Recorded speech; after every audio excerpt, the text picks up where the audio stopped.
Welcome back to the V-Belt & Son YouTube channel. My name is Samson Andrew, and we are going to be restoring my first ever truck I ever owned. Bought this when I was 19, sold it when I was roughly about 26 years old, and I bought it back when I was 32.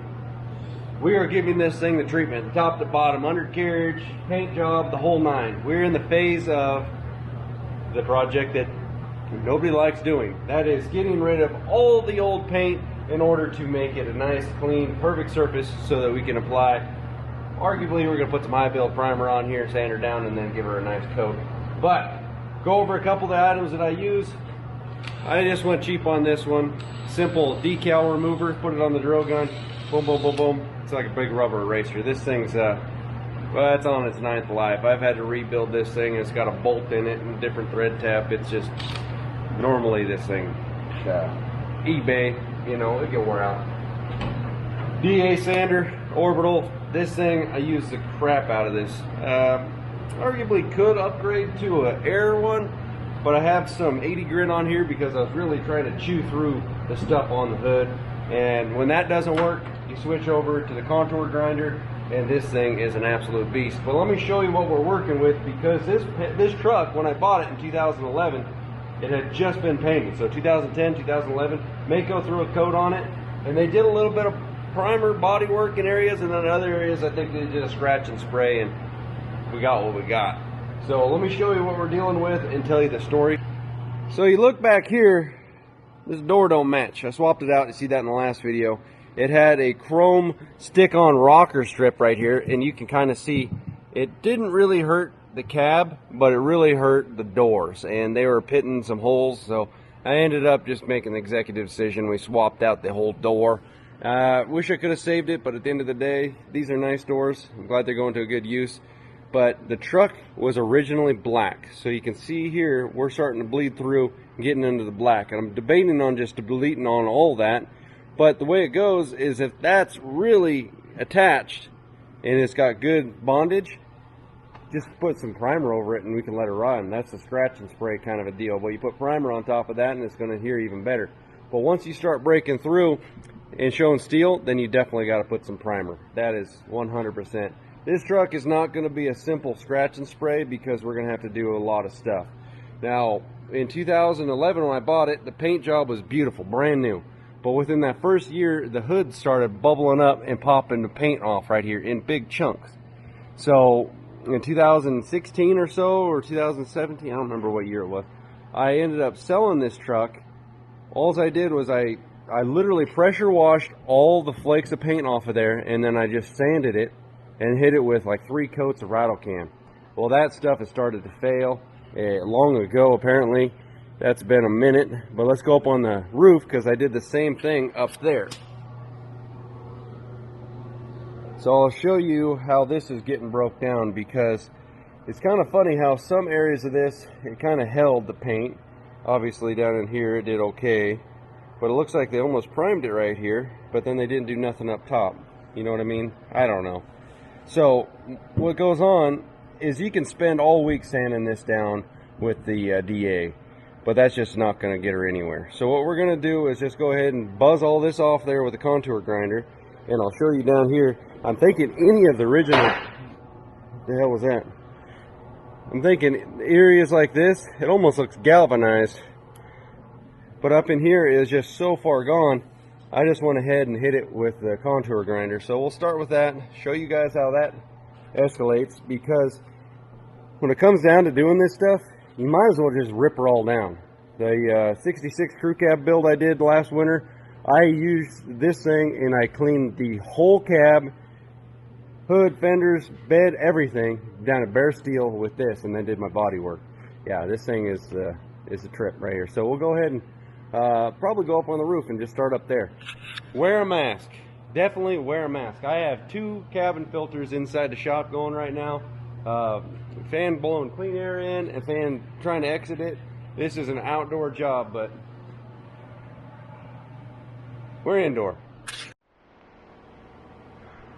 This is honestly what separates the men from the boys when it comes down to building your hot rod or restoring your old truck, is actually taking the time to paint it.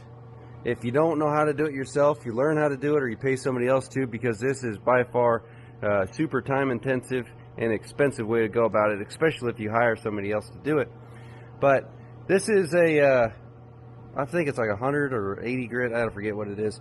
But let's just see what it does up here. And you think it's being aggressive, but it's not really doing that much.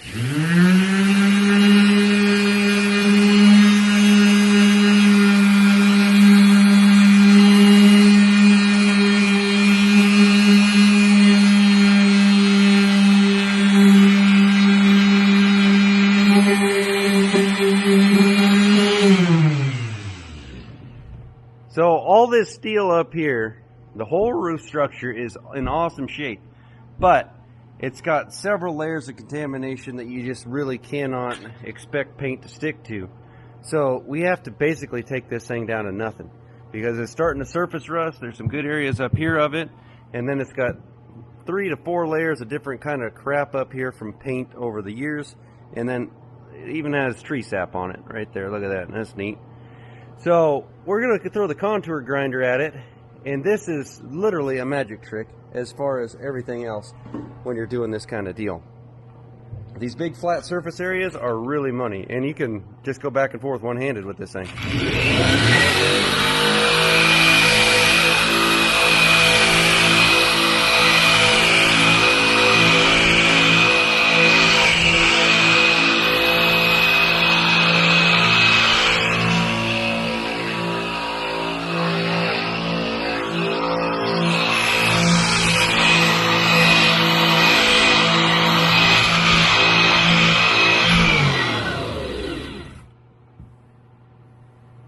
Starting to get warm. You don't want to stay in one spot too long, that's for dang sure. But look at the difference that did. We got to go to that level anyway, and then some. So I'm going to go ahead and finish it out, this whole roof.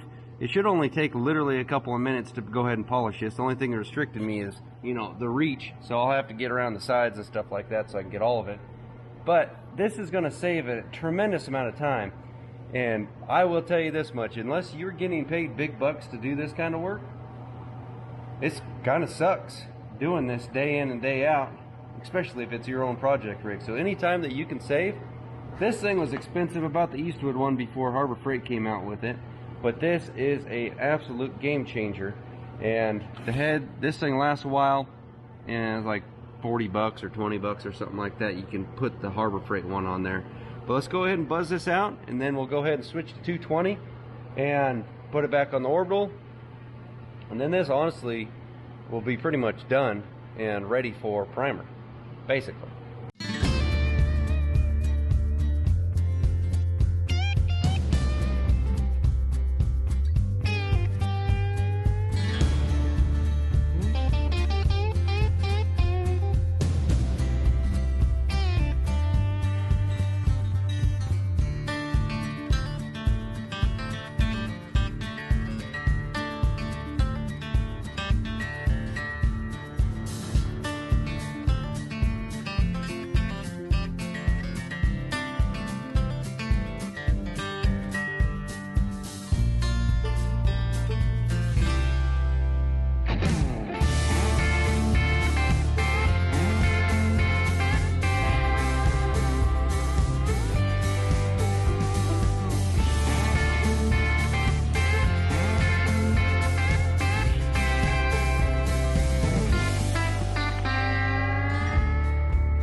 You guys see that?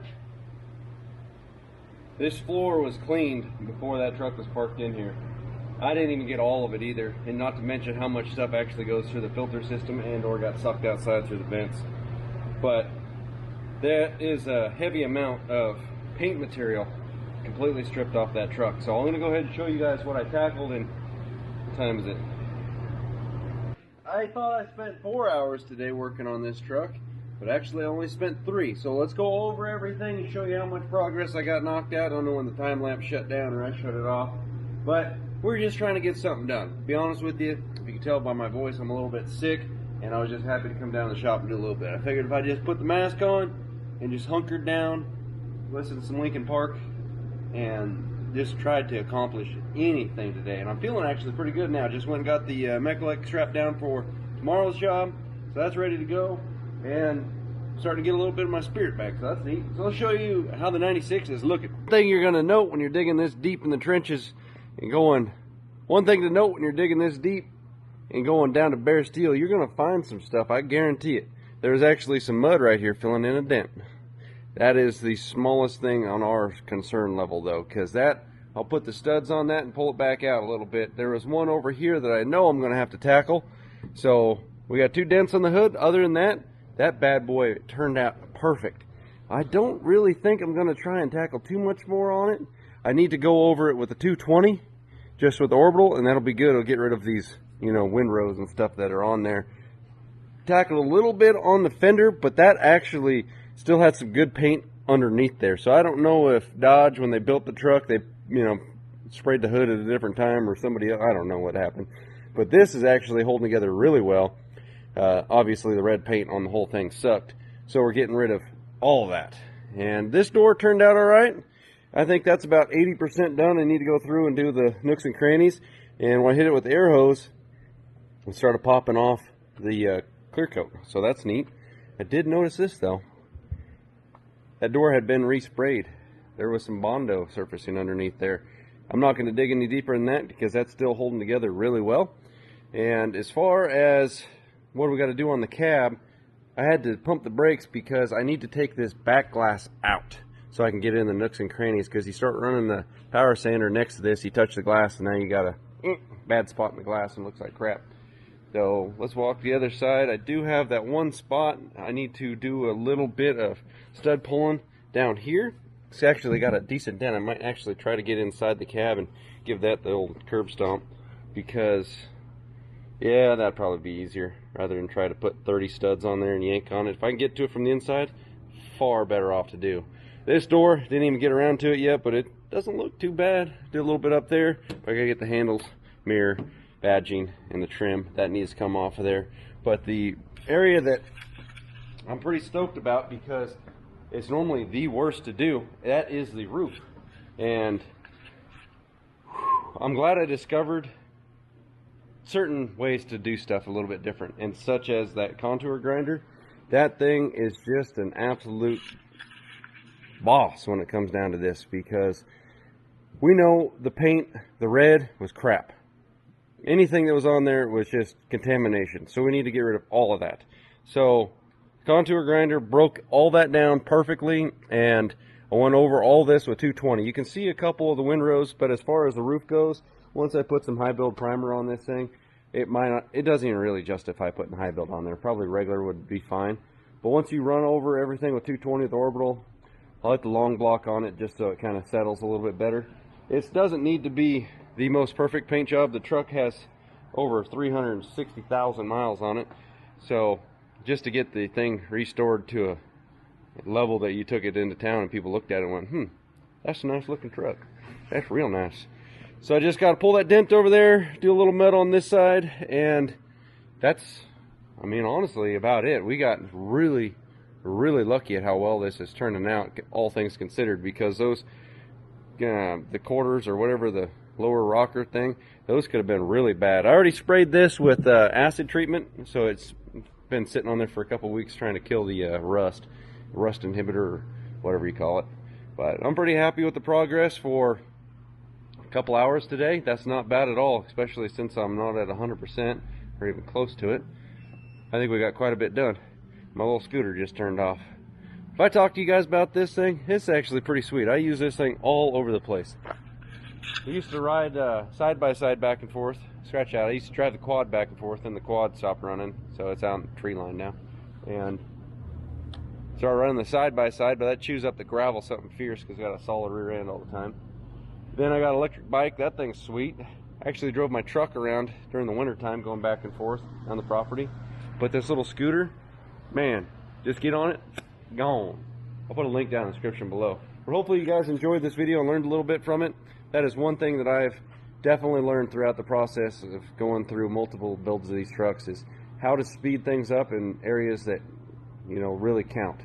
And there's a big chunk of progress on this truck today in a matter of hours, and I'm very stoked on that, because this kind of deal, this will wear you out real quick. Not physically, but mentally, because you're just like, oh my god, this is just taking forever.